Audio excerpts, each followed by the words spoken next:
Where did we come from?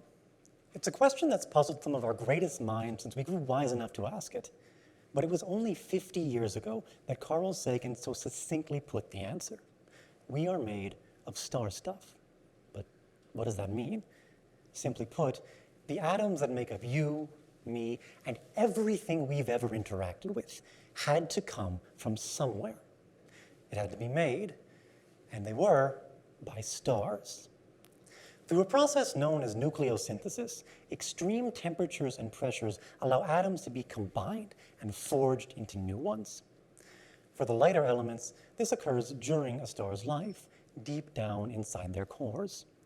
For the heavier elements, even more extreme conditions are required, which can only be found in a supernova, a calamitous explosion caused when some stars die.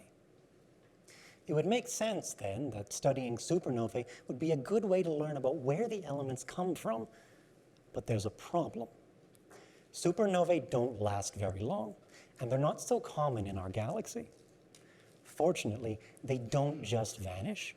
They leave behind debris, massive expanding clouds of gas and dust known as supernova remnants. These remnants are made of the elements created by the supernova, and through their expansion help to spread those elements throughout the nearby universe, allowing for the formation of solar systems and planets, much like ours.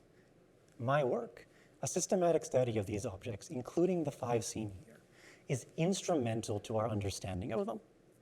By using the light that they emit, not only do I use imaging to study their size and shape, but I also use spectroscopy to study their composition, which elements they're made of, how those elements are distributed, and even how much of each they contain. By using these results, I can connect the remnant to the supernova that created it, but doing so isn't quite that simple. No two remnants are quite the same, and while supernovae come in 2 broad types, the closer you look, the more variations you'll find.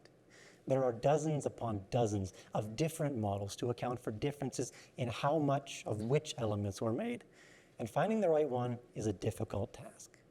But by doing so, and by studying these incredible objects, my work is helping us to learn more about supernovae and stellar evolution, the history of the universe, and ultimately, where we came from. Thank you.